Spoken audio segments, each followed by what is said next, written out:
आज के दिन पवन सिंह और खेसारी लाल यादव के फैंस के लिए खुशखबरी का दिन है। मतलब कि आज के दिन ऐसा है जो पवन सिंह और खेसारी लाल यादव दोनों का गाना आ चुका है। काफी समय इंतजार के बाद दोनों का गाना इस तरह से आया है कि फैंस काफी ज्यादा खुश हो गए। तो चलिए खेसारी लाल यादव जी पहले अपना गाना सुनाइए। क्या बात करते हैं।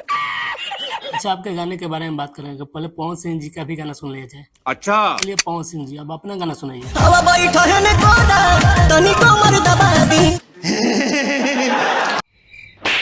मेरा दिमाग का बाती तब जला जब दोनों का गाना एक ही दिन आया। अरे देवा, मतलब धुआंधार होली खेलने के बाद, धुआंधार गाना होली का रिलीज करने के बाद, होली बीतने के बाद दोनों ने एक ही दिन प्लान बनाया गाना रिलीज करने का। तो क्या नाचो मैं? ये कैसे होगा रे देवा।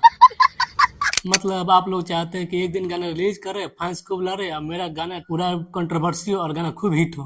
मस्त प्लान है, अच्छा दिमाग लगाया है। मस्त भाई, मजा आया। खेसारी लाल यादव का गाना है टिकुलिया जान मारता, पवन सिंह का गाना है कमर दबा दी। ठीक है, समझिए। पहले खेसारी लाल यादव का गाना रिलीज होता है, उसके बाद पवन सिंह का गाना रिलीज होता है। और पता है आप लोगों को, दोनों गाने में भीषण जंग होगा। भीषण जंग इस कदर कि पवन सिंह के फैंस अब बोलेंगे कि खेसारी लाल यादव, मेरे खेसारी लाल यादव हीरो ने 1 घंटे में 1 मिलियन कर दिया। उधर पवन सिंह के फैंस कहेंगे मेरे पवन सिंह ने 30 मिनट में 1 मिलियन कर दिया। Very good. मतलब मस्त होली में खा पी कर एकदम, समझ रहे हो आप।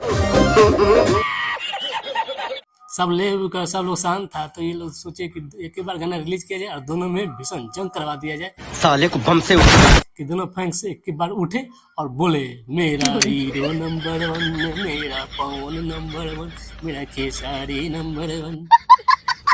मतलब कि पवन सिंह के फैंस कहेंगे कि हमारे पवन सिंह जी गाना रिलीज किए जो 1 घंटा में इतना लाख भी हो गया और इतना लाइक हो गया और इतना कमेंट हो गया।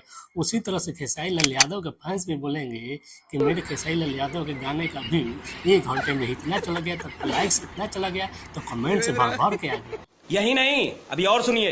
ये अच्छा टेक्निक है दोनों आदमी का। सॉरी। पवन सिंह और खेसारी लाल यादव के गाने और वीडियो में बहुत अंतर है। मैं नहीं मानता। पहले हमने खेसारी लाल यादव का गाना सुना, वीडियो देखा, फिर उसके बाद पवन सिंह का गाना सुना और फिर वीडियो देखा, तो अंतर ये लगा कि खेसारी लाल यादव के गाना जो है वो पवन सिंह को होना चाहिए था, और जो पवन सिंह जो गाना गाए हुए वो खेसारी लाल यादव गाना गाते हैं।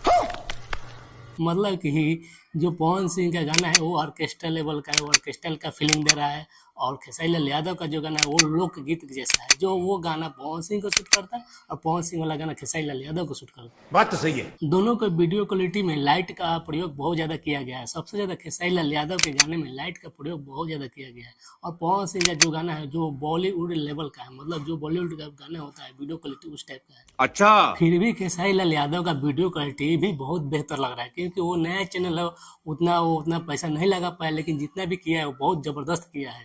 और पवन सिंह का जो गाना आया हुआ है वो वायरल भोजपुरी से, जो वायरल भोजपुरी बहुत बड़ा कंपनी है और उसके पास पैसे की कमी है नहीं, तो वो तो भाई वीडियो क्वालिटी बेहतर लाएगा ही लाएगा। ठीक है, समझिए। जब आप पवन सिंह और खेसारी लाल यादव का गाना शुरू से सुनते आ रहे होंगे और रियल में फैन होंगे, तो आप लोग एक बात जरूर नोटिस किए होंगे कि जो पवन सिंह का लिरिक्स है वो दमदार नहीं है, और जो खेसारी लाल यादव का लिरिक्स है वो काफी बेहतर है, मतलब ठीक ठाक है। क्योंकि खेसारी लाल यादव का गाना जो है पति पत्नी के ऊपर बनाया गया है, जो पत्नी उनकी सज धज कहती है, टिकुली लगाते हैं, जो खेसारी लाल यादव से बोलती है।